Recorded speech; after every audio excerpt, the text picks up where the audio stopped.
Doubtnut पर होगा अब आपके सभी मैथ, केमिस्ट्री, फिजिक्स और बायोलॉजी डाउट का सफाया। बस अपने क्वेश्चन की फोटो खींचो, उसे क्रॉप करो और उसे सबमिट करो और 3 सेकंड के अंदर उसका वीडियो सॉल्यूशन पाओ। क्लास 6 से 12 से लेके नीट, IIT, JEE मेंस और एडवांस के लेवल तक आज ही डाउनलोड करें डाउटनेट ऐप, लिंक डिस्क्रिप्शन में दिया गया है।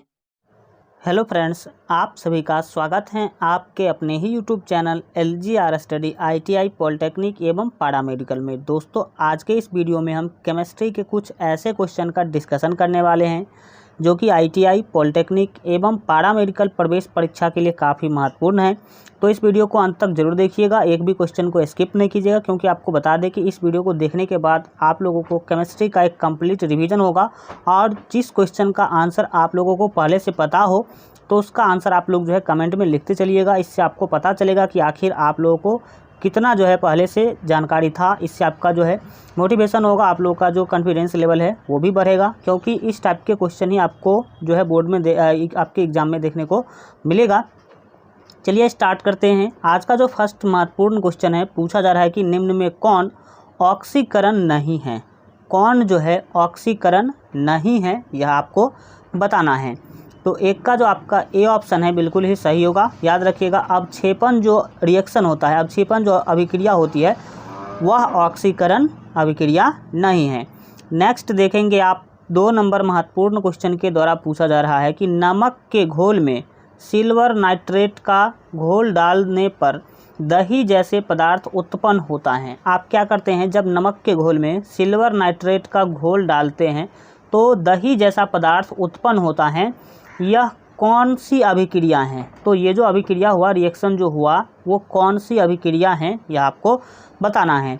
तो 2 का यहाँ पर आपका बी ऑप्शन जो है सही होगा। याद रखिएगा, इस प्रकार की अभिक्रिया को उदासीनीकरण जो है अभिक्रिया बोला जाता है। उदासीनीकरण रिएक्शन आपका होगा। ठीक है, नेक्स्ट देखेंगे आप, 3 नंबर महत्वपूर्ण क्वेश्चन है कि संक्षारण किस प्रकार की अभिक्रिया है। संक्षारण जो है वो किस प्रकार की अभिक्रिया है। संक्षारण को सिंपल शब्दों में जंग लगना बोलते हैं। क्या बोलते हैं? जंग लगना। तो 3 का जो यहाँ पर आपका सही आंसर होगा वो सी होगा। याद रखिएगा, उपचयन अभिक्रिया है। यह एक क्या है? उपचयन अभिक्रिया है, याद रखेंगे। नेक्स्ट देखिएगा, 4 नंबर क्वेश्चन को बोला जा रहा है कि किसी रासायनिक अभिक्रिया में ऑक्सीजन के अनुपात का बढ़ना क्या कहलाता है। ऑक्सीजन का अगर अनुपात बढ़ेगा, इसका मतलब है ऑक्सीकरण हो रहा है। तो सिंपली आपको यह बताना है कि निम्नलिखित में से कौन सी अभिक्रिया जो है वो ऑक्सीकरण अभिक्रिया है। ठीक है, ऑक्सीजन का अनुपात बढ़ रहा है, तो ऑक्सीजन का अनुपात बढ़ेगा तो ऑक्सीकरण होगा। तो ये जो 4 अभिक्रियाएं आपको जो है दिया गया है, इसमें से कौन ऑक्सीकरण अभिक्रिया है, यह आपको बता देना है।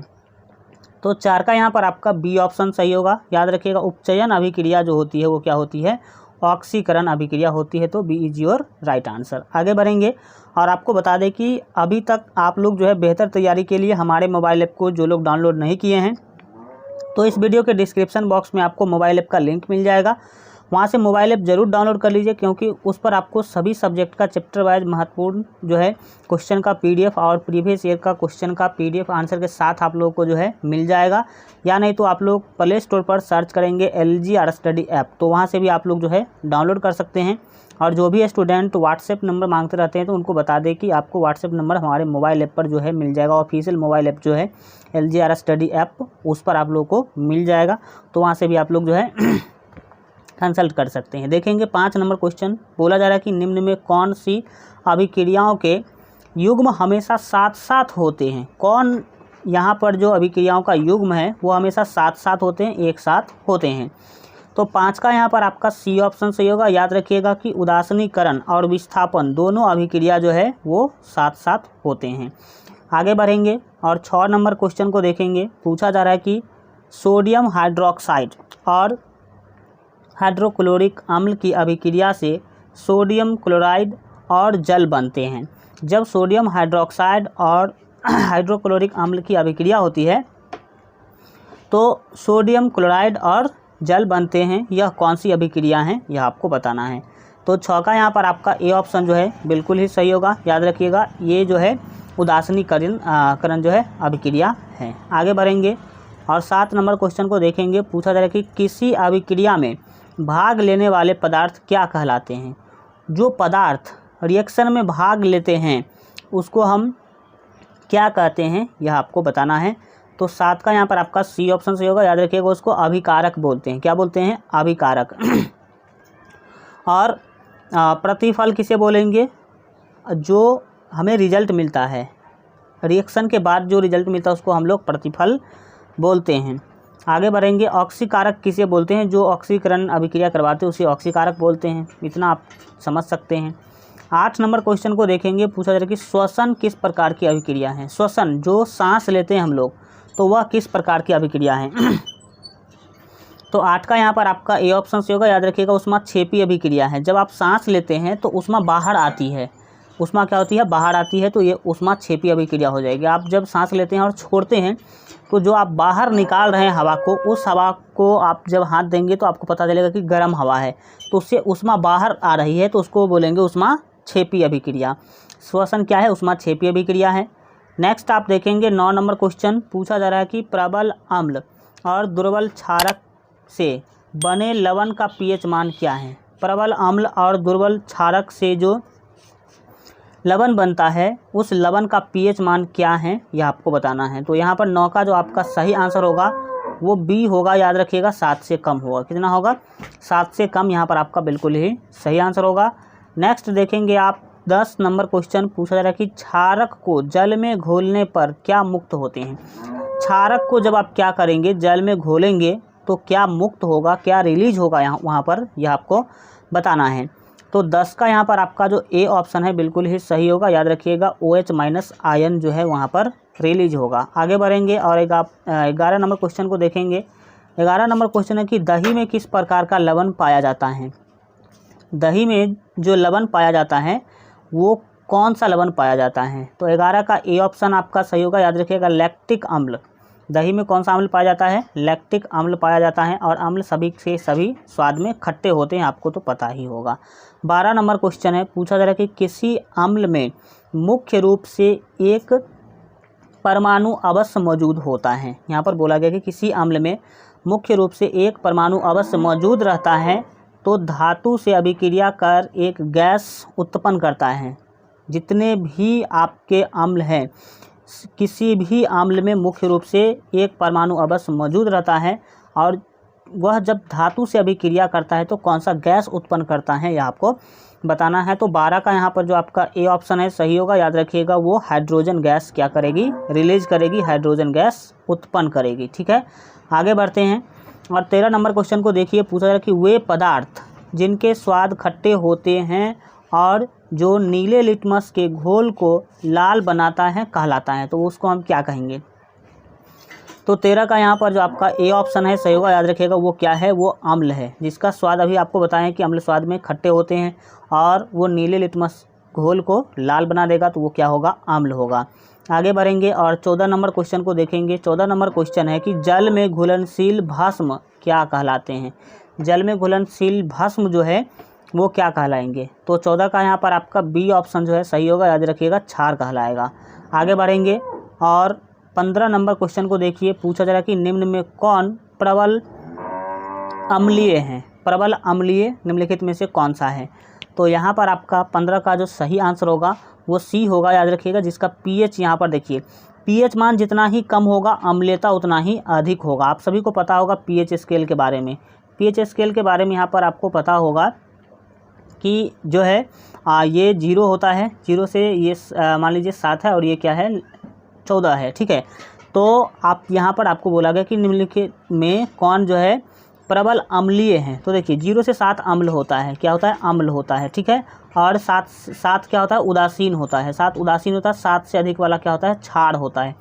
तो देखिए 7 से बाएं जितना भी आप चलते जाएंगे, 6 5 4 3 2 1 0, तो बाएं जितना आप बढ़ेंगे उसका अम्लीयता क्या होगा? बढ़ता जाएगा।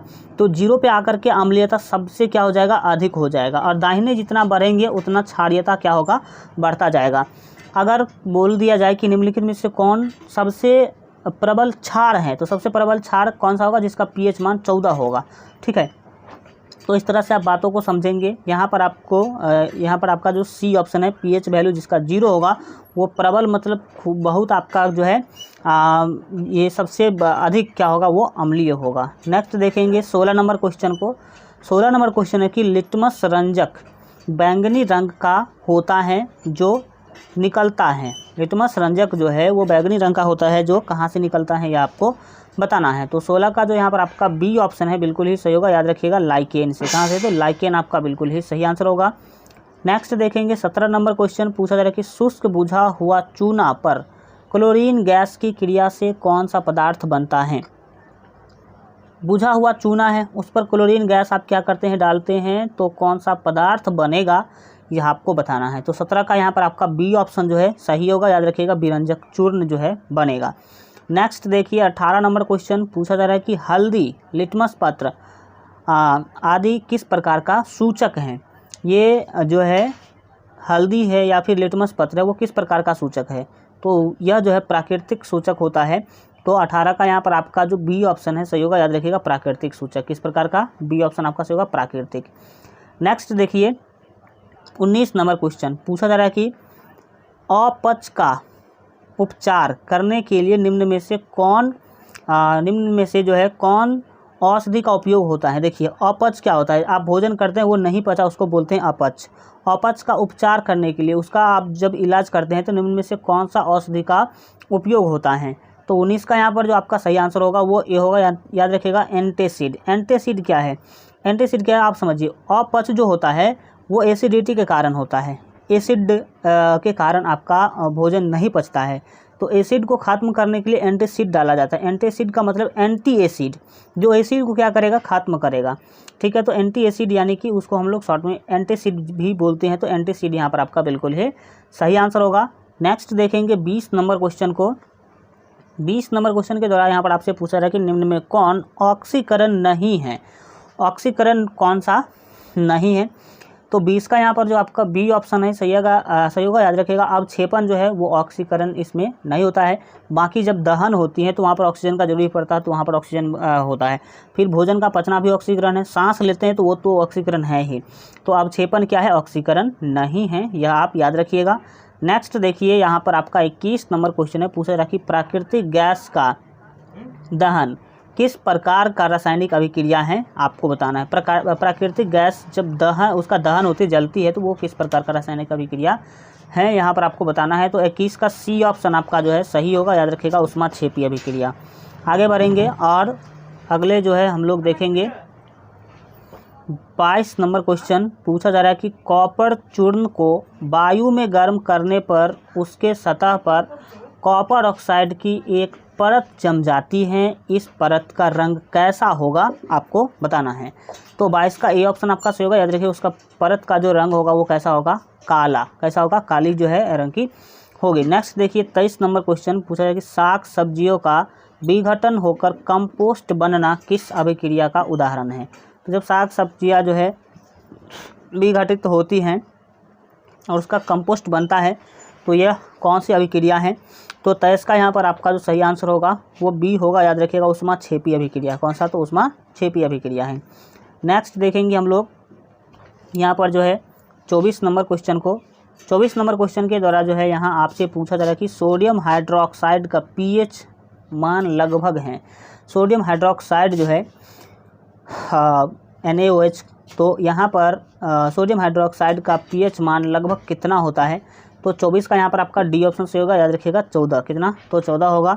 नेक्स्ट देखेंगे आप जो है 25 नंबर क्वेश्चन पूछा जा रहा है कि किसी उदासीन विलयन का पीएच मान है। सबसे सिंपल क्वेश्चन है। ए ऑप्शन है 7, बी ऑप्शन है 2, 3, सी ऑप्शन आपका दिया गया है 9 और डी ऑप्शन है 11। तो इसका क्या आंसर जो है सही होगा। सिंपल सा क्वेश्चन है, आप लोग इसका आंसर कमेंट बॉक्स में ज़रूर लिखेंगे। आज के लिए इतना ही रखते हैं। आज का वीडियो कैसा लगा कमेंट के माध्यम से ज़रूर बताइए, और अगर आप अभी तक इस वीडियो को लाइक नहीं किए हैं तो वीडियो को लाइक कर दीजिए, साथ ही अपने दोस्तों में शेयर कर दीजिएगा। और जो लोग अभी तक इस चैनल को सब्सक्राइब नहीं किए हैं और इस वीडियो के नीचे अगर लाल रंग का सब्सक्राइब का बटन दिख रहा है तो उस पर क्लिक करके चैनल को सब्सक्राइब कर लीजिए। बगल में घंटी का निशान आएगा, उस पर क्लिक करके ऑल पर सेलेक्ट कर लीजिएगा। और आपको बता दें, जो लोग नए स्टूडेंट हैं जिन लोगों को पता नहीं है उनको बता दें कि इस चैनल पर आपको सभी सब्जेक्ट का जो है क्रैश कोर्स जो है चल रहा था, जो कि अब लगभग कंप्लीट है। तो आप लोग जो लोग भी क्रैश कोर्स नहीं देखें, मैथ का हो या फिर आपका साइंस का हो, किसी भी सब्जेक्ट का अगर क्रैश कोर्स नहीं देखे हैं तो आप लोग इस चैनल के प्ले लिस्ट में जा कर के ज़रूर जो है देख लीजिएगा। और आप लोग अगर जो है बेहतर तैयारी के लिए अभी तक हमारे मोबाइल ऐप को डाउनलोड नहीं किए हैं तो इस वीडियो के डिस्क्रिप्शन बॉक्स में आपको मोबाइल ऐप का लिंक मिल जाएगा, वहाँ से ज़रूर जो है आप लोग मोबाइल ऐप को डाउनलोड कर लीजिएगा।